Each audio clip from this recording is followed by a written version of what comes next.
से न परिग्रही पान का, वह पान का ज्ञायक रहे।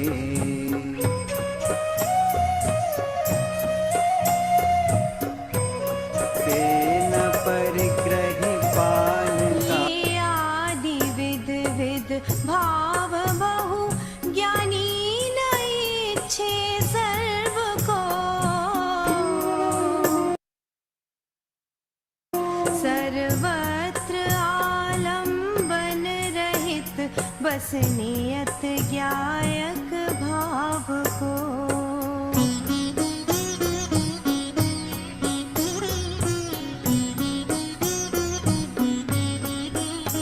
सांप्रत उदय के भोग में जुवियोग बुद्धि ज्ञानी के, अरुभावी कर्म विपाक की कांक्षा नहीं ज्ञानी करे।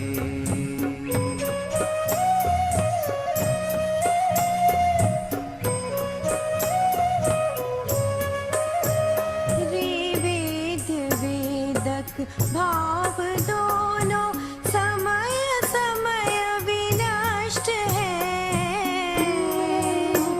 ज्ञानी रहे ज्ञायक कदापि न उभय की कांक्षा करे।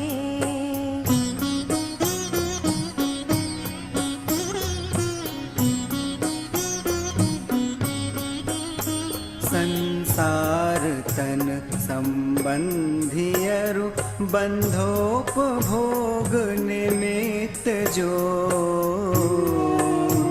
उन सर्व अध्यवसान उदय जो राग होय न ज्ञानी को।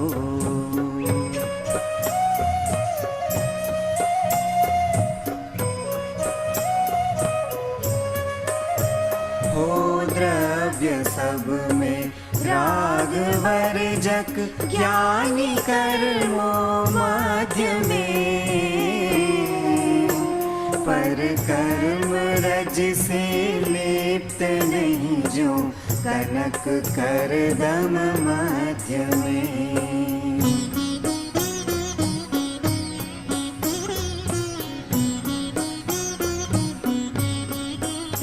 पर द्रव्य सब में रागशील, अज्ञानी कर्मो मध्य में।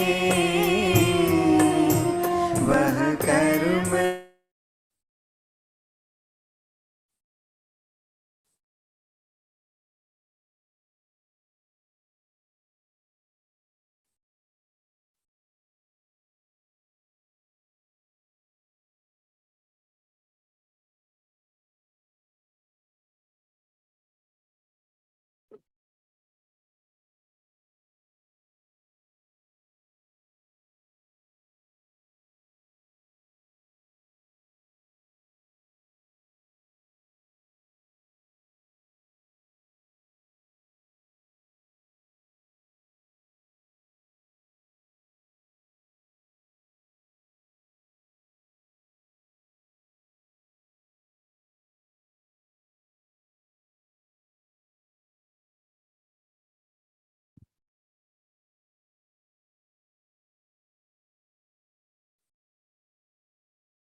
वंदितो सव सिद्धे, ओमचल मणोवम गतिम पत्ते। ओछामि समय पाहुड, गुणमो सुध केवली भणिदम।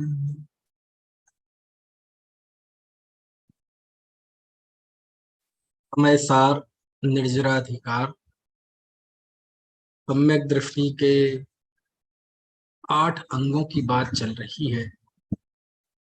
ये निर्जराधिकार पूरी तरह से सम्यक दृष्टि के लिए समर्पित है। सम्यक दृष्टि ही इस समय सार का नायक है। यदि समय सार एक नाटक है, जैसा कि अमृतचंद स्वामी ने इसकी नाटक के रूप में परिकल्पना की, तो हर एक नाटक में एक नायक होता है और एक प्रतिनायक होता है। नायक मतलब आज की भाषा में कहें तो पिक्चर का हीरो, और प्रतिनायक यानी विलेन, खलनायक। तो इस समय सार का नायक कौन है? इस समय सार का नायक सम्यक दृष्टि है। जैसे हर एक नाटक का एक उद्देश्य होता है, ऐसे ही इस समय सार का उद्देश्य तो भगवान आत्मा दिखाना और उसका अनुभव कराना। लेकिन इसका हीरो कौन है? वैसे तो भगवान आत्मा ही हीरो है, क्योंकि सम्यक दृष्टि की प्रशंसा भी की जाती है तो उसकी आत्म दृष्टि की प्रशंसा है। लेकिन नाटक में जो एक स्थूल विधान होता है उसकी दृष्टि से देखा जाए तो इस समय सार का नायक, समय सार का हीरो सम्यक दृष्टि है। और विलेन कौन है? जो मिथ्या दृष्टि है वो इसका विलेन है। तो ये निर्जराधिकार मुख्य रूप से सम्यक दृष्टि की प्रशंसा में मानो सम्यक दृष्टि का कीर्तन जैसा ही किया। और मूल विषय यहाँ ये चल रहा है कि सम्यक दृष्टि को बंध नहीं होता, उसको जो भी होता है उससे उसको निर्जरा होती है, वह तो अबंधक है। उसी के अंतर्गत सम्यक दृष्टि के इन 8 अंगों की चर्चा आई। यही बाद में 8 अंग नाम से प्रसिद्ध हुए। और इन 8 अंगों में ये बताया है कि सम्यक दृष्टि निःशंकित आदि अंग सहित है। तो निःशंकित आदि 8 अंगों से विपरीत जो भाव है, जैसे निःशंकित है तो इससे उल्टा हुआ शंका, निःकांक्षित है तो उससे उल्टा हुआ कांक्षा, निर्विचिकित्सा है तो उससे उल्टा हुआ विचिकित्सा। तो ये जो 8 दोष हैं शंका आदि, इन 8 दोषों से व्यक्ति को कर्म का बंधन होता है। लेकिन चूंकि सम्यक दृष्टि है, इसके ये 8 दोष नहीं है और निःशंकित आदि 8 अंग हैं, इस वजह से उस जीव को शंका आदि का बंधन नहीं होता है ना। तो बस यही बात चल रही है। कल हमने जब चर्चा छोड़ी थी तो जिस समय चर्चा छूटी थी तो हमने 232वीं गाथा पढ़ी थी, जिसमें ज्ञानी की अमूढ़ दृष्टि का कथन आया है। सम्यक दृष्टि की अमूढ़ दृष्टि का कथन आया है। मूढ़ मतलब अज्ञान और अमूढ़ मतलब ज्ञान, सच्ची दृष्टि। तो देखो जरा पढ़ते हैं। आखिरी में थोड़ी सी आकुलता थी, उसकी वजह से बस पढ़ ही पाए थे। जो हबदि असमूढ़ो चेदा सव्वेषु कम्य भावेषु सो खलु अमूढ़ तिष्ठि सम्मा दृष्टि मुड़ेयभ्यो मुड़ेदभ्यो।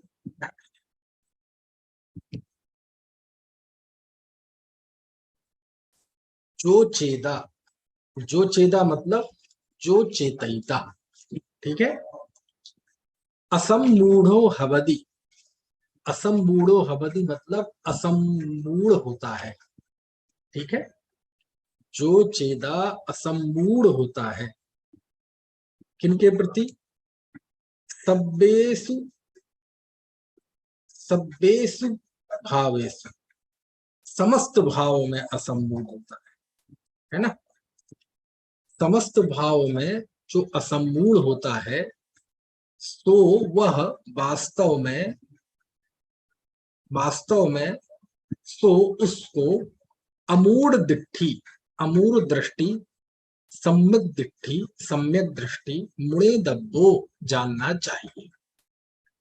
कल किसी ने YouTube पे कमेंट में प्रश्न किया कि मुड़े दब्बो का क्या अर्थ है। तो मुड़े दब्बो मतलब जानना चाहिए।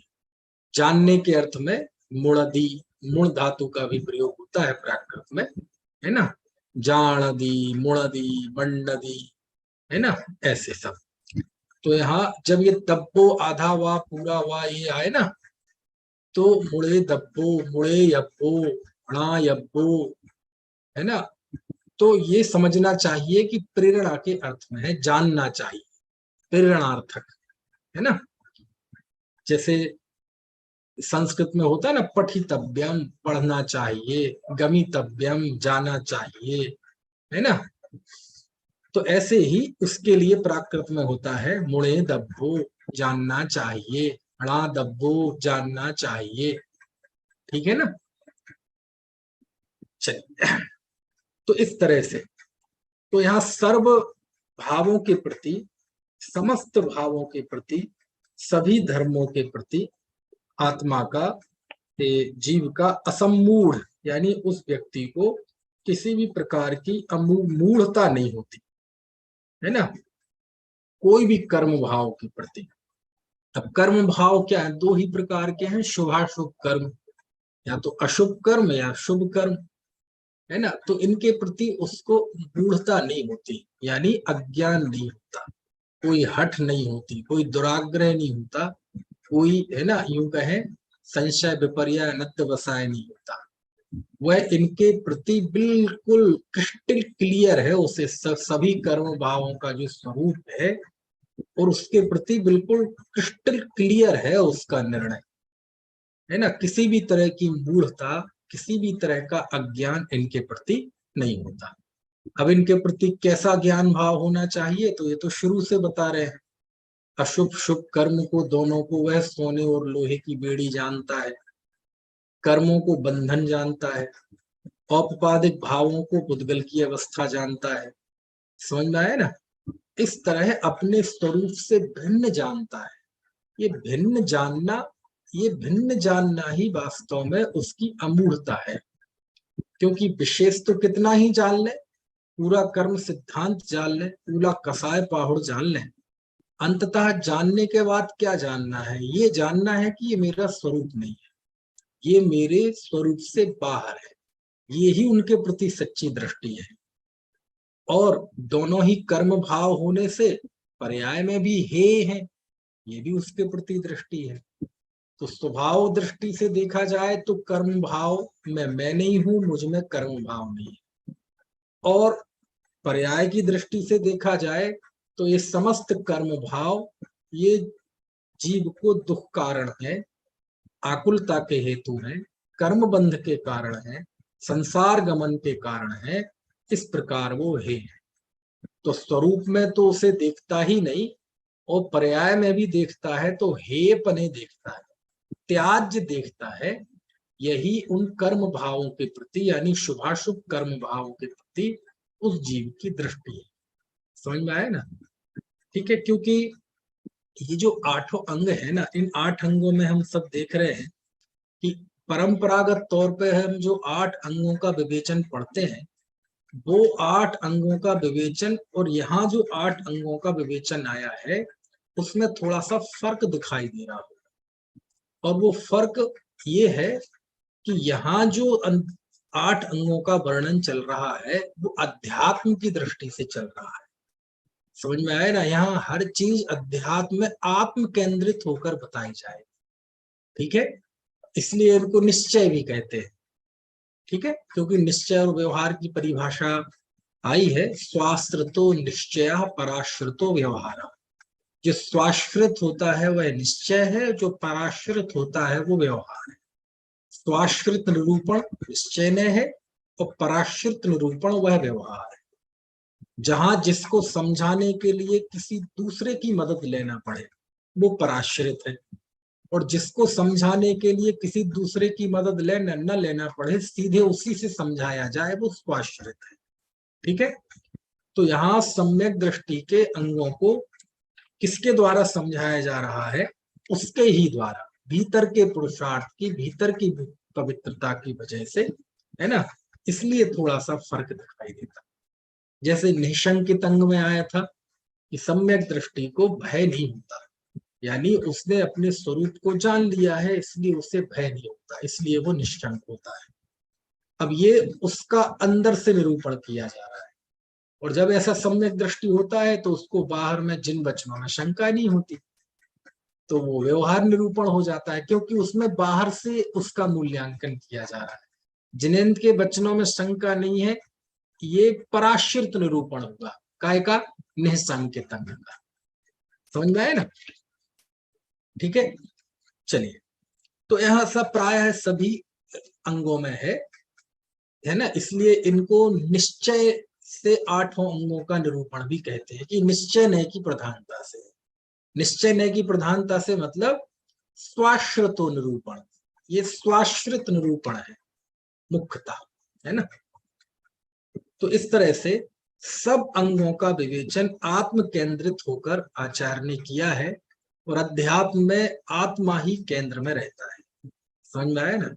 आत्मा से अलग, आत्मा से विमुख होकर कोई आध्यात्मिक चर्चा नहीं होती, क्योंकि अध्यात्म चर्चा का मूल उद्देश्य ही है आत्मोपलब्धि करना, आत्मा के समीप रहना, उसी का ध्यान, उसी का चिंतन, उसी का मनन करना। यानी जिस निरूपण में, जिस प्ररूपणा में, जिस उपदेश में आत्मानुभव की प्रेरणा मिले, जिसके फल में व्यक्ति आत्म सन्मुख हो जाए, वो आध्यात्मिक प्ररूपणा है। ठीक है, तो ये 232वीं गाथा हुई। ये हुआ सम्यक दृष्टि का, है ना, अमूढ़ दृष्टि। अब आगे 233वीं गाथा में आचार्य ने उपगूहन अंग की बात की है। अब ये अंग अंग बाद में बार बार शब्द इसलिए आता है, यहाँ अंग शब्द का प्रयोग नहीं है, लेकिन हम बाकी आगमों में जाते हैं तो इस सम्यक दर्शन के ये 8 अंग नाम से प्रसिद्ध है। और मुख्य तौर पे समंत भद्र स्वामी ने जो रत्नकर्ण श्रावकाचार में विवेचन किया वो बहुत प्रसिद्ध है, छैढालाकार का बहुत प्रसिद्ध है, इसलिए बार बार अंग बोलने में मेरे आ रहा है। लेकिन यदि मूल गाथाओं में जाके देखें तो यहाँ कोई ऐसे अंग अंगी की भाषा में बात नहीं है। ये तो 8 अंगों के नाम पे हमने और भी बहुत कुछ सुन रखा है, आगम में पढ़ रखा है, तो उससे संतुलन बिठालने के लिए मैं अंग अंगी की भाषा में बात करता हूँ, इन्हें अंग कह रहा हूँ। ये भी जुबां पे चढ़े हुए हैं, इसलिए कुंद देव कहीं अंग नहीं कह रहे, वो तो कह रहे सम्यक दृष्टि निशंक है, निकांक्ष है, अमूढ़ दृष्टि है। समझ में आया ना? सीधे उसकी एक एक खासियत को उकेर रहे हैं, और जब ये उकेर रहे हैं तो इसके जो विपरीत भाव है, शंका, कांक्षा आदि, इन संबंधी बंध उस जीव के नहीं होता, वह इन बंधों से मुक्त है, ये यहां बताना है।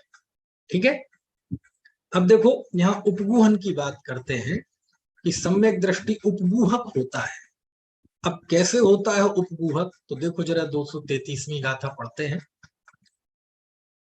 जो सिद्ध भक्ति जुत्तो उपगूहन बोधु सम्मधम्माणम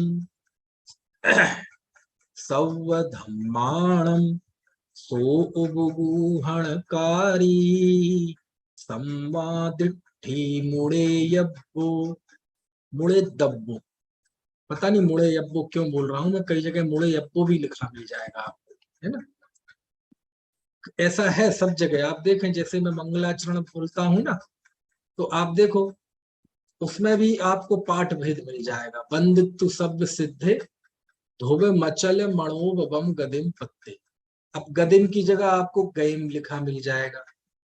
फिर दूसरी पंक्ति है ना, वो छामी समय पाहुड़ मिड़मो सोय केवली बड़ी दम भी मिल जाएगा, मैं शुद्ध केवली बड़ी दम बोलता हूँ। तो ये प्राकृत है, इसलिए थोड़ी सी फ्लेक्सिबल होती है ना। तो मुड़े दब्बो लिखा है, अब मुड़े यब्बो भी लिखा मिल जाएगा, तो कोई घबराने की बात नहीं। समझ में आए ना? चलिए, जो का मतलब वही पहले गाथाओं से जो पढ़ते आए हैं। यदि आपको चूंकि इसमें चेदा शब्द नहीं है, ठीक है, तो पीछे की गाथा से यदि उठाना हो तो आप पीछे की गाथाओं से उठा सकते हैं। जो चेतयिता, और नहीं लगाना हो तो कोई बात नहीं, वो भी चल जाएगा। जो मतलब सब नहीं, सीधी बात है। जो सिद्ध भक्ति जुत्तो, जो सिद्ध की भक्ति से युक्त है, जो सिद्धों की भक्ति से युक्त है, ठीक है। और सब धम्माणम उपगूहन गो, और जो सभी धर्मों का उपगूहन करने वाला है। उपगुहन करने वाला है, मतलब उपगुहन यानी होता है गुह, गुह धातु से बना ना, तो किसी चीज को छुपाना, उस पर पर्दा डालना, ठीक है, उसको दबाना, उसको दुनिया के सामने नहीं आने देना।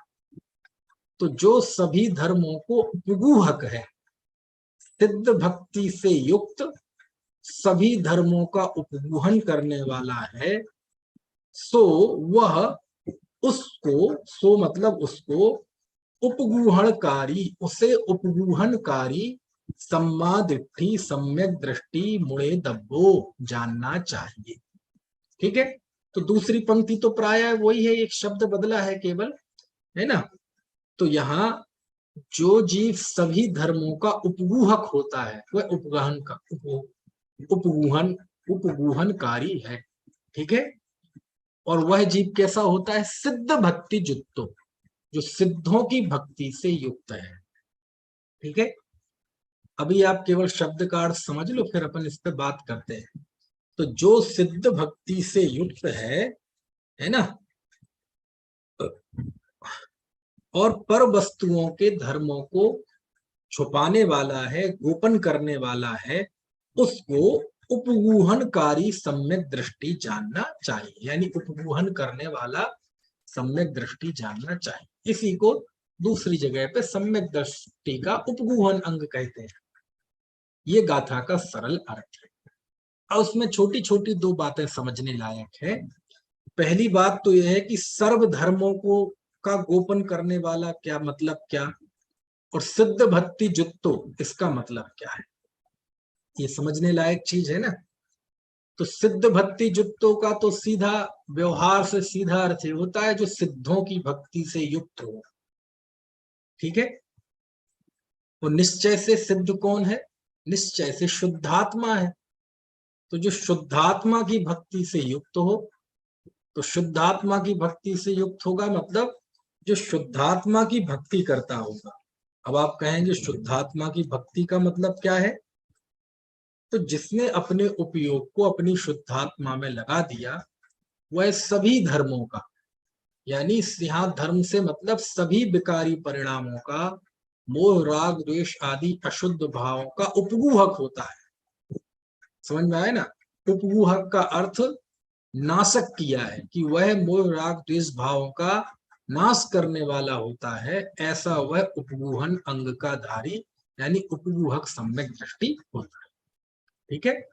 तो निश्चय से सिद्ध भक्ति युक्त का मतलब अपनी शुद्धात्मा की भक्ति से, यानी शुद्धात्मा की भक्ति यानी निश्चय भक्ति की बात है। क्योंकि व्यवहार भक्ति में तो एक भक्ति करने वाला होता है भक्त, और दूसरा जिसकी भक्ति की जाती है वो जीव होता है। और निश्चय भक्ति में कोई दो नहीं होते, वहां अद्वैत होता है। तो अपने सिद्ध स्वभाव की जो भक्ति करता है, यानी जो अपने सिद्ध स्वभाव में अनुरक्त हुआ, अपने शुद्धात्मा में अनुरक्त हुआ, ऐसा वह जीव राग द्वेष का यानी सर्व धर्मों का नाशक होता है, उसे उपगूहक सम्यक दृष्टि जानना चाहिए, ठीक है। एक तो ऐसा अर्थ है। दूसरा, आचार्य अमृतचंद स्वामी ने उपगूहन की जगह पे शब्द का प्रयोग किया है उपब्रंहक। उपब्रंहक, उपब्रंहक का अर्थ होता है बढ़ाने वाला, उपगूहन का तो अर्थ होता है छुपाने वाला, और उपब्रंहक यानी अर्थ होता है बढ़ाने वाला।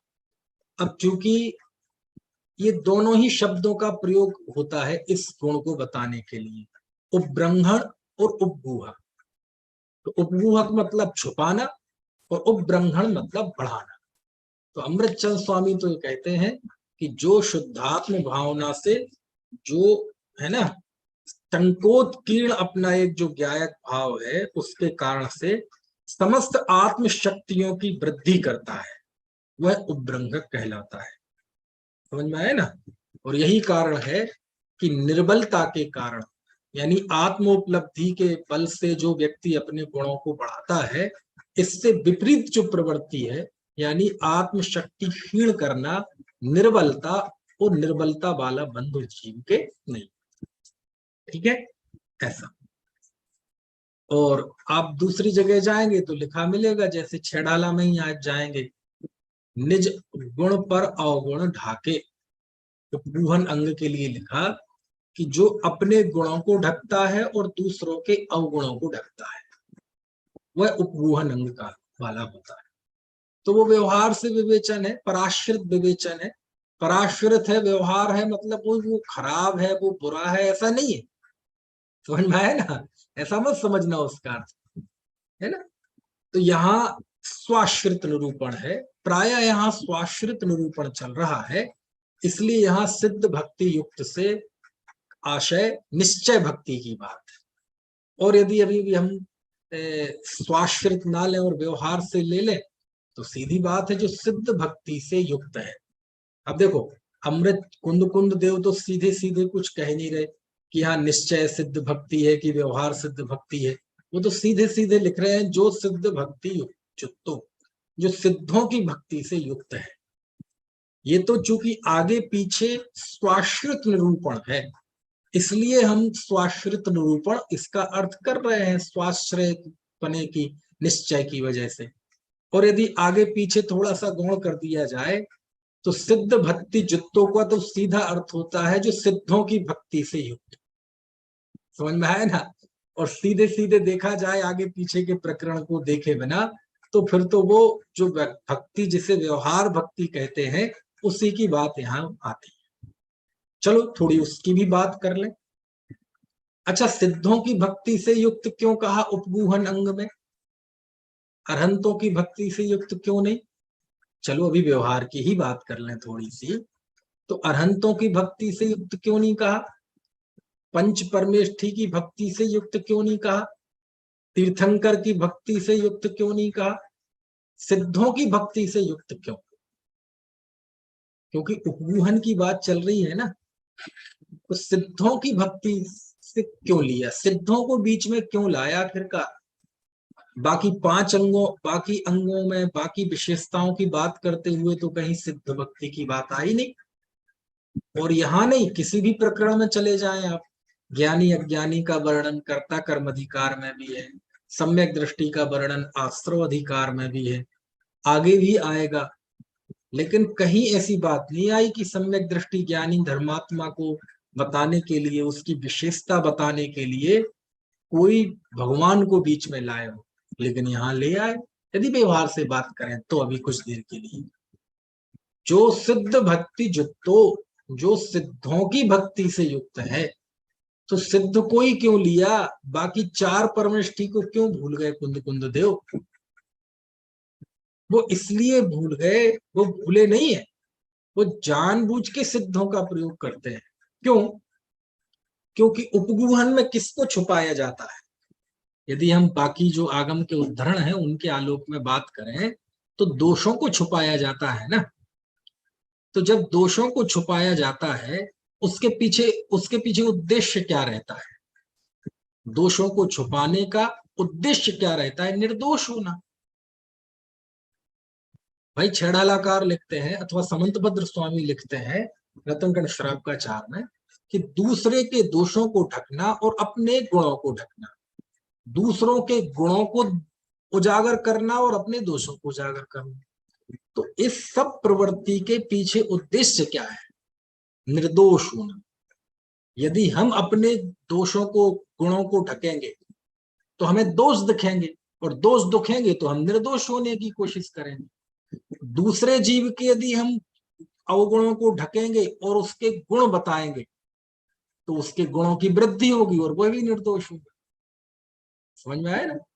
तो उपगूहन अंग में मुख्य बात है निर्दोष होना, यानी वह जीव स्वयं भी निर्दोष होना चाहता है और दुनिया को भी निर्दोष देखना चाहता है। और संसार में निर्दोष कौन है? आप बताओ, संसार में निर्दोष कौन है? बिल्कुल अकलंक कौन है आखिरकार संसार में?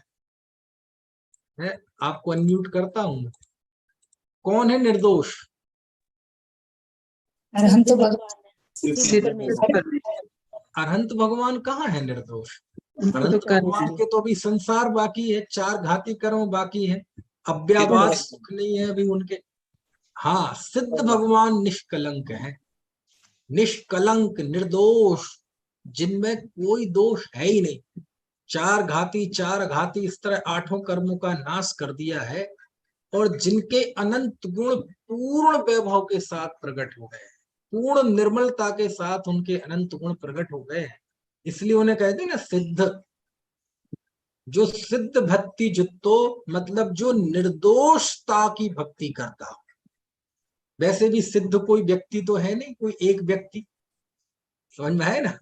हम कहें कि यहाँ कौन से सिद्ध की बात कर रहे हैं, भरत क्षेत्र के की विदय क्षेत्र के की सम्मेद शिखर जी से गए सिद्ध, कि सोनागिरी से गए, कि गिरनार गिरी से गए। बोले ऐसा कोई भेद नहीं है, सिद्ध एक पद है, मतलब आत्मा की वो अवस्था जहां आत्मा बिल्कुल निर्दोष हो जाता है। जैसा स्वभाव से निर्दोष है, वैसी निर्दोषता जब पर्याय में प्रकट हो जाती है तो उसी चीज को कहते हैं सिद्ध। समझ में है ना। मैं आपसे पूछता हूं कि सिद्ध भगवान पूरे निर्मल हो गए, एकदम शुद्ध हो गए, तो शुद्धता को नापेंगे किससे? ये जो हमने कहा ना कि सिद्ध भगवान पूरे शुद्ध हो गए, तो उनको किससे नापा आपने कि शुद्ध हो गए? भाई किसी चीज से नापोगे ना, कैसे नापोगे? मेरा प्रश्न समझ में आया कि नहीं? सिद्धों की शुद्धता का नापने का हमारे पास पैरामीटर क्या है? सिद्ध शुद्ध हो गए, तो कैसे शुद्ध हो गए?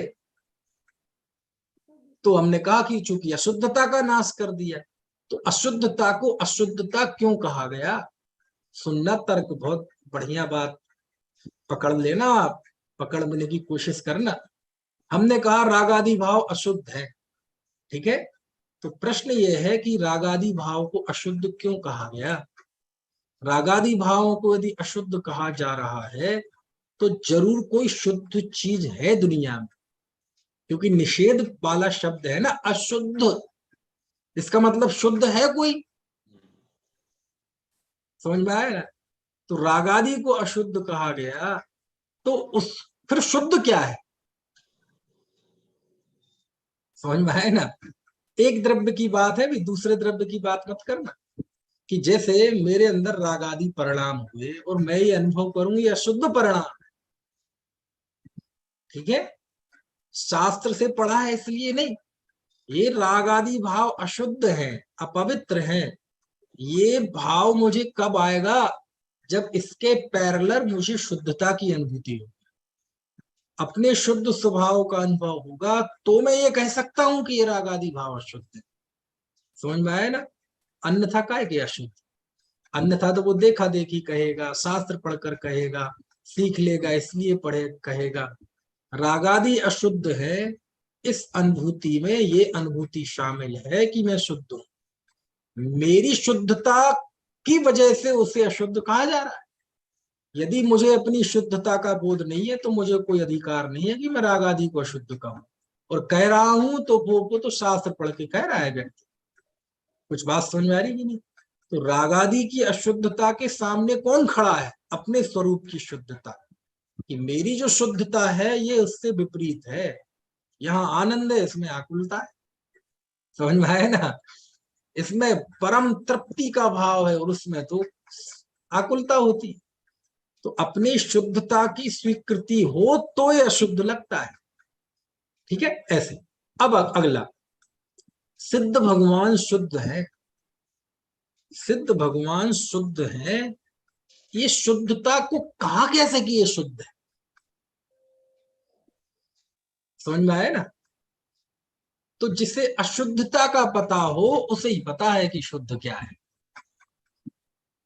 तो जिसे शुद्धात्मा की अनुभूति होती है उसे पता है रागादि अशुद्ध है, और जब रागादि अशुद्ध है तो जो रागादि से रहित है वो शुद्ध है।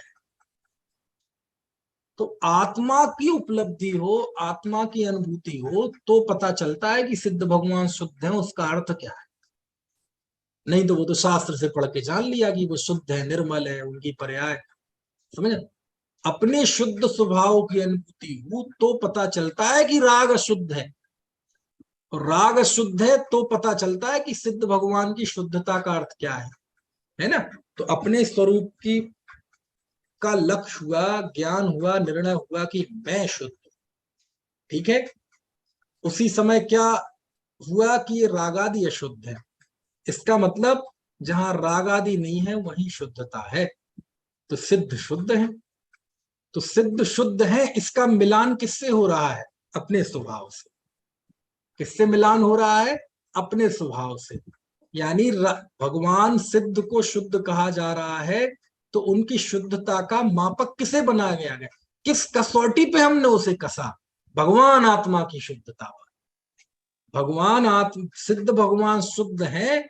कैसे कैसे शुद्ध है? जैसा कि भगवान आत्मा शुद्ध, क्योंकि भगवान आत्मा की शुद्धता का ज्ञान हुआ तो पता चला कि राग आदि अशुद्ध है, जिनका नाश सिद्ध भगवान ने कर दिया।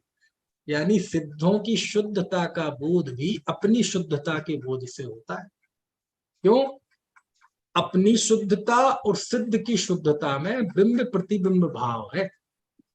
जैसे दर्पण हम देखते हैं, अपनी शुद्धता देखना हो तो सिद्धों की शुद्धता देख लो, और सिद्धों की शुद्धता को समझना हो तो अपनी शुद्धता देख लो। समझ में आया ना? तो दुनिया में निर्दोष कौन है? दो ही निर्दोष हैं बस। बाहर से देखा जाए तो सिद्ध भगवान निर्दोष है, और भीतर से देखा जाए तो हमारा स्वभाव निर्दोष है। समझ में आया ना? तो जो निर्दोष की भक्ति करता है, काहे की व्यवहार से देखा जाए तो सिद्ध भगवान को क्यों उपस्थित किया कुंद कुंद देव ने? क्योंकि निर्दोष तो सिद्ध भगवान है, और उपगूहन अंग का जो उद्देश्य है वो निर्दोष होना है। यदि व्यवहार में भी देखोगे तो कहेंगे देखो निर्दोष तो कौन है? बोले सिद्ध भगवान निर्दोष है, और बाकी रागी द्वेषी जीव ये तो सब सदोष है।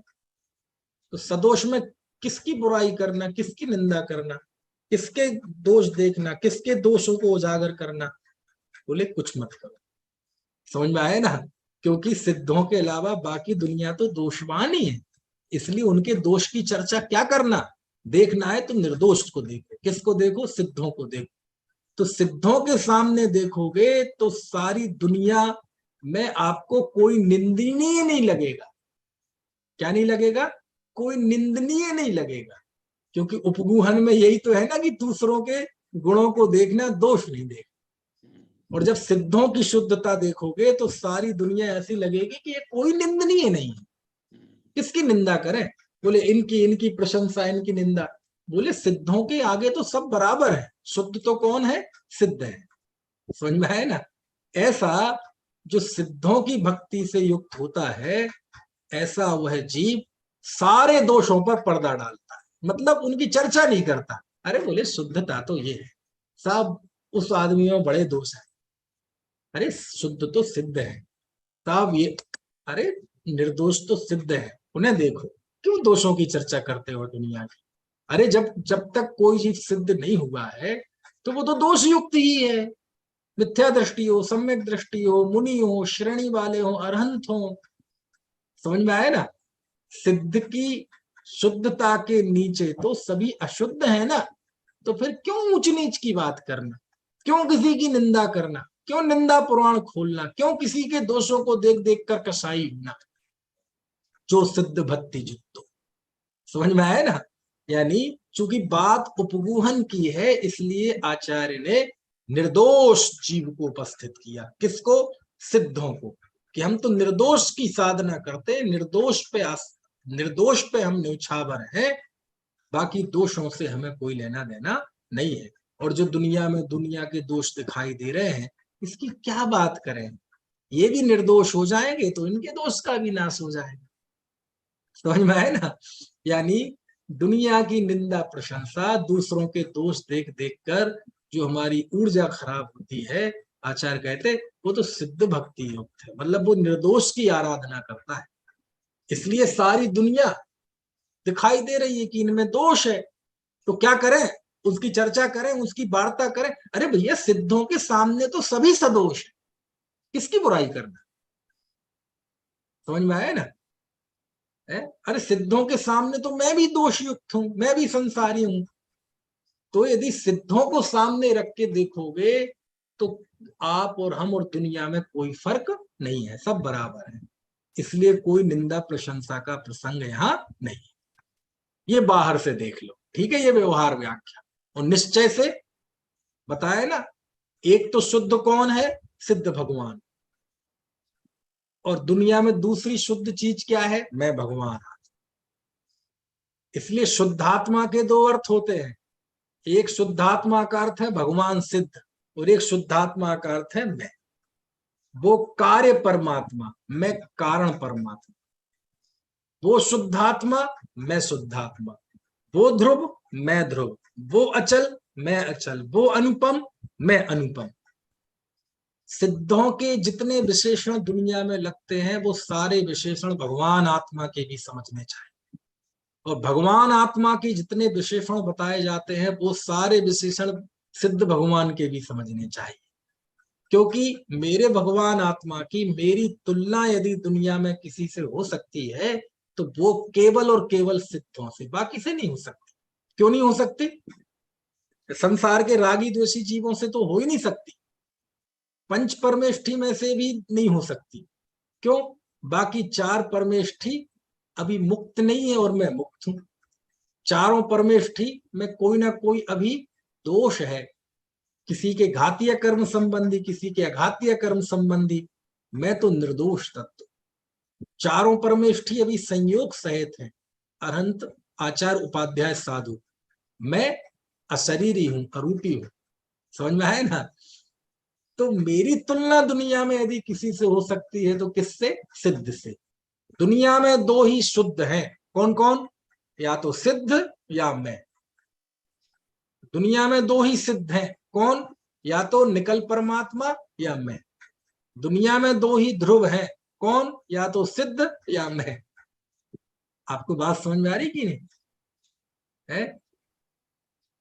तो जो सिद्ध भक्ति युक्त हो, यानी जो बाहर में भी देखता है तो निर्दोष को देखता है, बाहर में भी जिसे निर्दोष जीव दिखते हो और भीतर में भी जो निर्दोष को देखता हो, वह जीव सकल अशुद्धता का गोपन करने वाला होता है, नाश करने वाला होता है ना? दूसरों के दोष को छिपाने वाला होता है व्यवहार में, और निश्चय की बात की जाए तो अपने दोषों का वह नाश करने वाला होता है। ऐसा वह उपगूहक सम्यक दृष्टि जानना है ना? अच्छा, ईमानदारी से एक प्रश्न पूछ लूं आपसे। अभी जो पिछले 20-25 मिनट में बात हुई, ये आपको समझ में आई कि नहीं आई? आपको अनम्यूट करता हूं, आप बताओ, क्योंकि मुझे बड़ा आनंद आया इसका ये पक्ष पढ़ने में, समझने में, चिंतन में, कि सिद्ध को उपस्थित क्यों किया। क्योंकि बात उपगूहक की चल रही है ना, कि वो दोषों का उपगूहक होता है। तो दोषों का उपगूहक होने के लिए पहले निर्दोषता स्थापित करनी पड़ेगी। समझ में आया ना? हम कहेंगे ये तो नकली घी है, तो नकली कहने का अधिकार आपको तब है जब आपको असली का पता हो। कुछ बात समझ में आई है? इस उदाहरण से शायद बेहतर समझ में आया होगा। तो ऐसे ही दोषों का उपगूहक, पहले ये बताओ निर्दोष कौन है? समझ में आया ना? वो यार उस आदमी की बात मत करो, वो मत करो, वो आदमी बुरा, अच्छा नहीं है वो आदमी। पहले ये बताओ अच्छा कौन है? समझ में आया ना? ऐसा। तो बोले वह सम्यक दृष्टि किसकी भक्ति करता है, उसकी दृष्टि में कौन है निर्दोष? बोले सिद्ध भगवान है। और सिद्ध भगवान की दृष्टि से तो बाकी सब एक से ही है, सब सदोष है। इसलिए किसके गुणों की चर्चा करना? हमारा मन तो किस में लगा हुआ है? निर्दोष सिद्ध भगवान की उपासना में लगा हुआ है। तो बाकी के दोष जो दिखाई देते हैं नीचे के जीवों के, होंगे, कोई बात नहीं, कोई बात नहीं, वो भी शुद्ध हो जाएंगे। ये तो हो गया व्यवहार से निरूपण। निश्चय से जो सिद्ध भक्ति चित्तो, मैं सिद्ध हूं, मैं स्वयं शुद्धात्मा हूं, ऐसा अपनी आत्मा में अनुरक्त होता है, तो व्यवहार से तो दूसरों के दोषों का उपगूहक होता था। जब निश्चय भक्ति करता है तो दूसरों के दोष की तो यहां बात ही नहीं है, अपने दोषों का नाश करने वाला होता है। ऐसा वह सिद्ध भक्ति युक्त होता है। इसे उपगूहक जानना, सम्यक दृष्टि जानना चाहिए। ठीक है, अब कोई आपको कुछ कहना हो, प्रश्न तो बताइए। ठीक है, मेरी समझ से बेहतर, हाँ बताइए। सम्यक दृष्टि तो सिद्ध को इसलिए आदर्श मानता है क्योंकि वो सिद्ध अपने आप को सिद्धों के जैसा देखना चाहता है, वो सिद्ध बनना चाहता है। तो ठीक है, क्योंकि सिद्ध सारे कुछ नष्ट हो चुके हैं और वो भी अपने दोषों को नष्ट करना चाहता है, इसलिए वो सिद्धों को भक्ति करता है और सिद्ध भक्ति में युक्त होता है, ऐसा कहा जाता है। जो शुद्धात्म भावना में युक्त होता है, तो शुद्धात्मा में अनुरक्त होते ही अशुद्धता छूट गई ना पीछे, बस इसी का नाम है कि वह उपगूहक हो गया, है ना।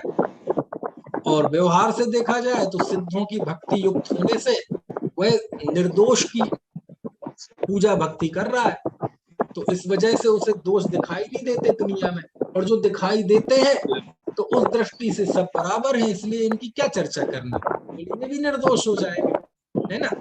तभी दोषों को ढाक देता है, उपगूहन कर देता है लौकिक संसार के सभी दोषों को।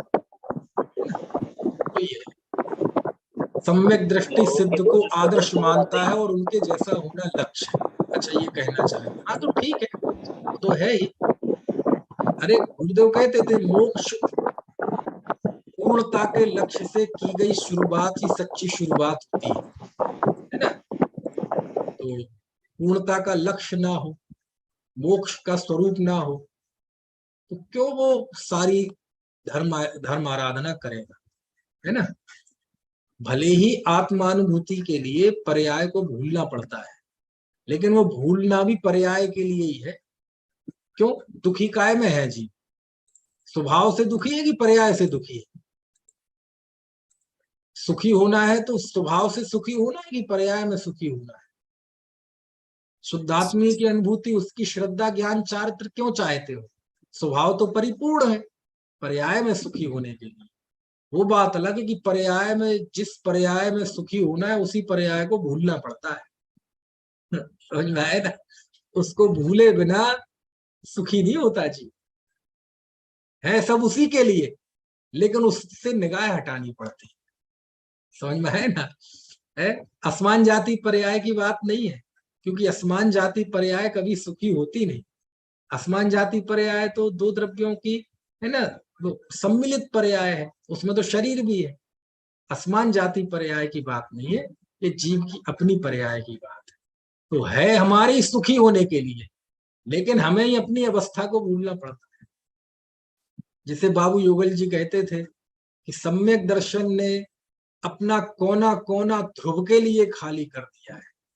सम्यक दर्शन के पर्याय में सम्यक दर्शन की भी रहने की जगह नहीं, ऐसा वो कहते थे, है ना।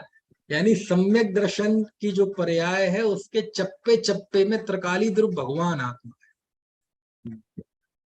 जिसने ये अनुभव किया मैं भगवान आत्मा हूं, तो ये जो स्वीकार करने वाली श्रद्धा की पर्याय है, इस श्रद्धा की पर्याय को खोल खोल के देखा जाए, इसको चप्पे चप्पे को देखा जाए, तो इसमें भगवान आत्मा, समझ में आए ना।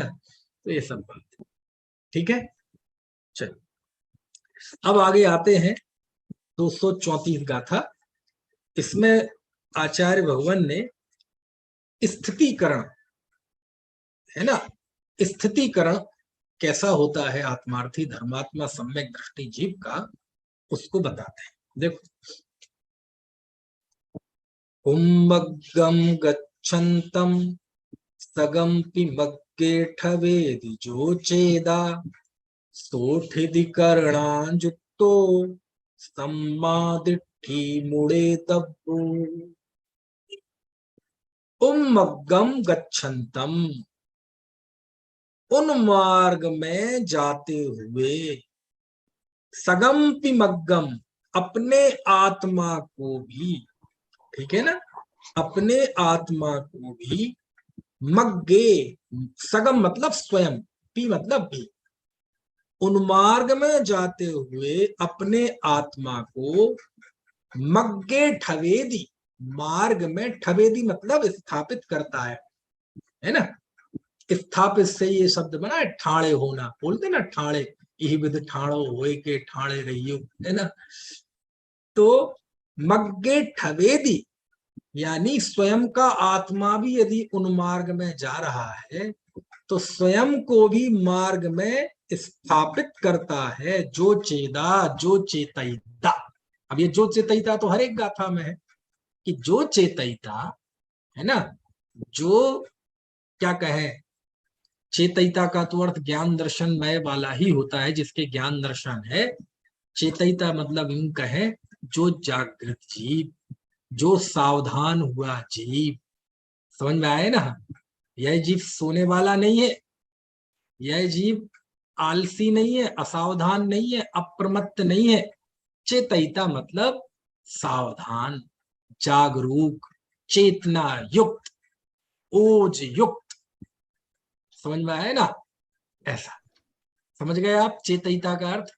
अब वो समझना, चेतयिता का तो अर्थ है जो ज्ञान दर्शन वाला जीव।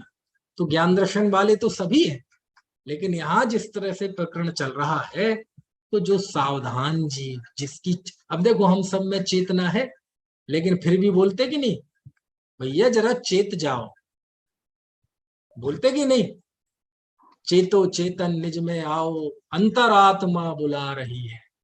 सुना ये भजन? नहीं सुना? किसने सुना है? हाँ, पता नहीं किसका बनाया हुआ है, शायद वो बसंत जी का बनाया हुआ है, ऐसा मुझे ध्यान आ रहा है, ना भी हो, थोड़ा धुंधला धुंधला ध्यान है। बसंत महाराज जी हुए, अभी है कि नहीं मुझे नहीं पता, है ना।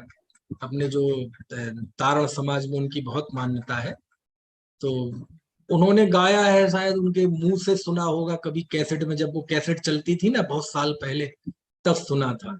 चेतो चेतन निज में आओ भग अंतरात्मा बुला रही है ना, है।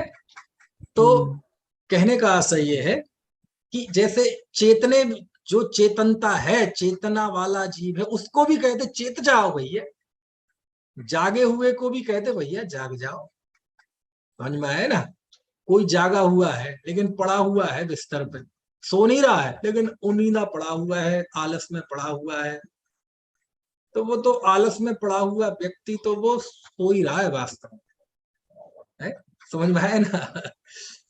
तो ऐसे ही हे चेतयिता, जो चेतयिता मतलब जो चेता हुआ है, जो स्वरूप के प्रति सावधान है, जो जागरूक है, जो जागृत है, वो सोया हुआ नहीं है, समझ में आया ना।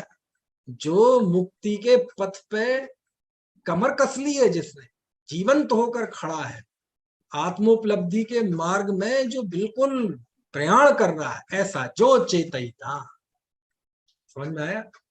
जो चेतयिता उन्मग्गम, उन मार्ग में, गच्छन्तम जाते हुए, स्वयंपि स्वयं को भी, मग्गे मार्ग में, मार्ग में मतलब सही मार्ग में, खबेदी स्थापित करता है, सो उसको, स्थितिकरणा जुत्तो उसे स्थितिकरण से युक्त, सम्मा दृष्टि सम्यक दृष्टि मुड़े दब्बो जानना चाहिए।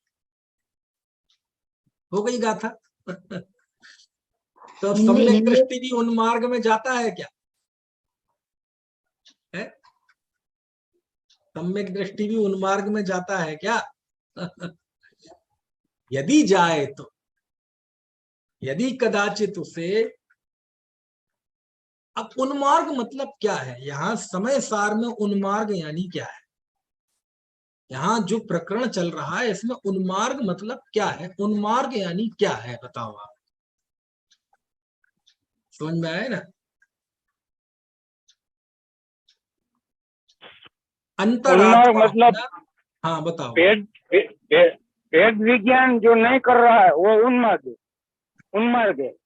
भेद विज्ञान से दूर होना, अपने आत्मा से दूर होना, समझ में आए ना, इसका नाम उन्मार्ग है। यहाँ अब वो जब दूर होगा तो फिर बड़ी बड़ी विकृतियां आ जाए, वो तो और आगे की बात है। यहाँ तो अपने आत्मा में नहीं रह पाना, यही उन्मार्ग है, समझ में आया। आत्मा में नहीं रह पाना, ये ही उन्मार्ग है। स्वयं को आत्मा नहीं जानना, नहीं मानना, उससे छूट जाना, यही उन्मार्ग है। क्योंकि आत्मा ज्ञायक है, तो बस वो ज्ञायक रहे, यही उसका मार्ग है। यहाँ कोई मार्ग में स्थापित होना, कोई रास्ता जा रहा है ऐसा, उसमें कोई खड़ा हुआ है, ऐसा नहीं है। समझ में आए ना?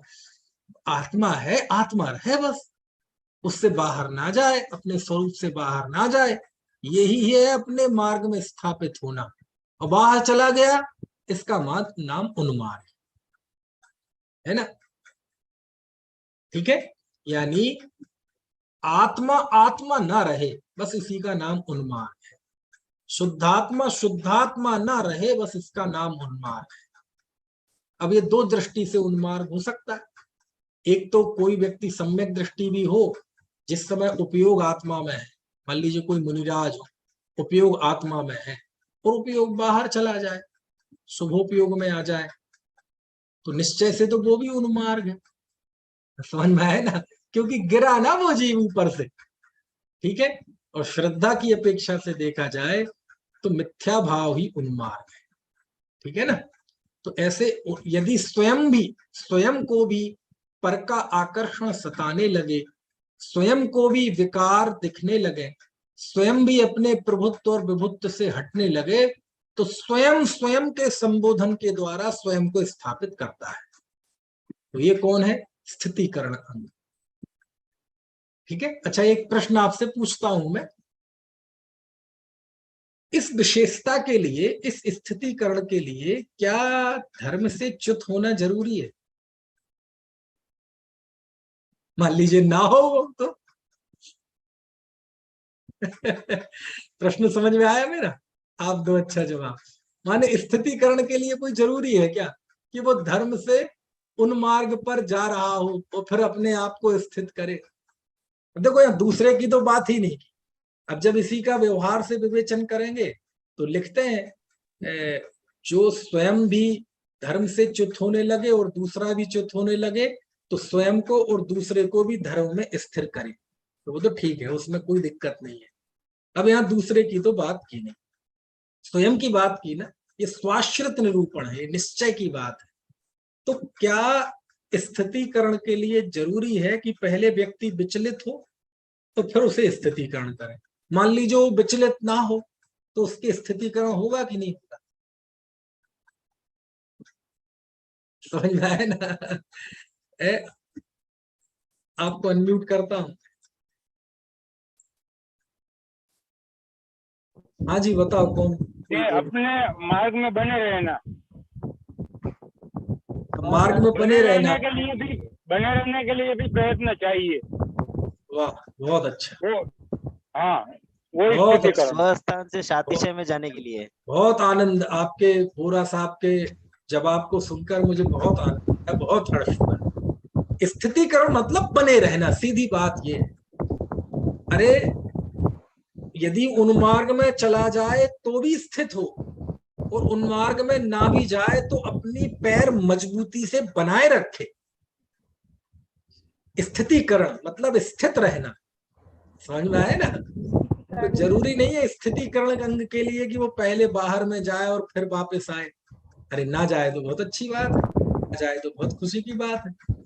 क्यों? किसी पे उपसर्ग आएगा और फिर वो उपसर्ग जयी होंगे तो ही पूजनीय होंगे मुनि, और जिन पे उपसर्ग नहीं आया तो खुशी की बात है, नहीं आया। समझ में आया ना? इसका मतलब उन्होंने इस तरह का कोई पाप नहीं बांधा था कि वो उदय में आए। समझ में आया ना?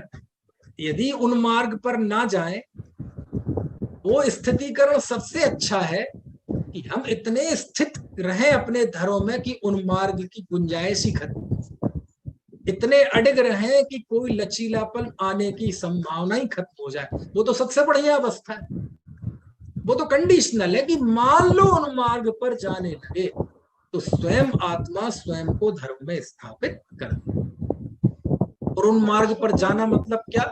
आत्मा ना रहे, आत्मा पर की ओर देखने लगे, ये उन मार्ग पर जाना।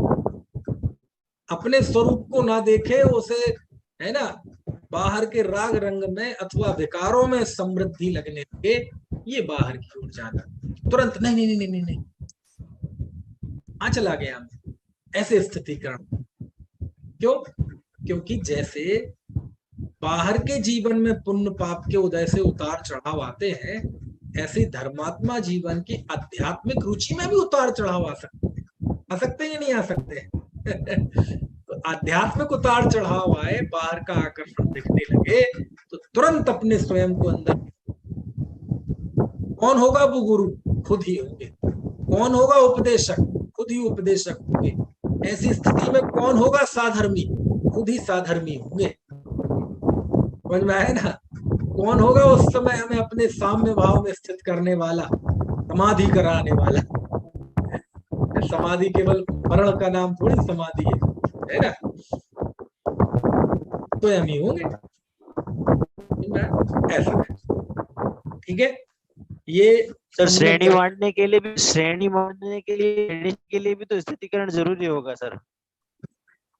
अब वहां ऐसा भी कहा जा जा सकता रहे है हैं, ना। अभी श्रेणी में मत जाओ, क्योंकि जो श्रेणी चढ़ेगा वो वैसे ही सातिशय अप्रमत्त गुण स्थान में जाएगा तो ही चढ़ेगा। सात में गुण स्थान के दो भेद है ना, सातिशय अप्रमत्त और स्वस्थान अप्रमत्त। तो वो जो सातवें गुण स्थान में ही निश्चित हो जाएगा कि वो श्रेणी चढ़ेगा कि, तो वो तो सातवें गुण स्थान में भी धर्म में स्थित ही है। वो श्रेणी ना भी चढ़े तो भी धर्म में स्थित है स्वस्थान में, और सातिशय प्रमत्त में हो तो श्रेणी चढ़ना ही है। उसने तो कमर कस ली है श्रेणी चढ़ने की, है ना? तो अभी वहां जाने की जरूरत नहीं है अभी तो, और अभी नीचे का ही देखो, समझ में आया ना? है कि धर्म से यदि च्युत होता हुआ है, कामादिकते ब्रसते चिगिते जो निज धर्म दृढ़ावे। काम आदि की वजह से यदि स्वयं या कोई दूसरा धर्म से च्युत हो रहा हो तो उसे धर्म में स्थित करे। ये बाहर अंदर पराश्रित निरूपण भी हो गया, है ना? यहाँ पर की तो बात ही नहीं, क्योंकि पर को धर्म में यहाँ दृढ़ करना ही नहीं। यहाँ तो धर्म से च्युत या तो मैं होता हूं या नहीं होता, है ना? तो यदि मुझे आकर्षण सताने लगे संसारिकता का, शरीर का, तो तुरंत अपने आप को धर्म में स्थित करना। नहीं नहीं नहीं, आ गया, कल्पना है, अज्ञानता है ना? ठीक है, चलो अब दो और रह गए हैं। सोच के तो आज बैठा था ये वात्सल्य और प्रभावना, आज ये अधिकार पूरा करेंगे, लेकिन अब हो नहीं पा रहा है। कल इन दो की बात करेंगे। दो और रह गए हैं, वात्सल्य और प्रभावना। अभी की बात समाप्त करते हैं। कल होगी कक्षा? कल हाँ होगी। कल क्या है, 8 से 9 मेरा एक व्याख्यान है, तो 9 से ये अपनी क्लास तो होगी। तो इतना हो सकता है कि 2-5 मिनट देर हो जाए, समझ में? इतना तो हो सकता है, लेकिन कक्षा तो होगी। तो कल होगी, फिर परसों तरसों नहीं होगी, है ना? शनिवार रविवार को नहीं होगी। अनंत धर्मणस्तत्त्वं पश्यन्ति प्रत्यगात्मनः अनेकान्तमयी मूर्तिर्नित्यमेव प्रकाशति।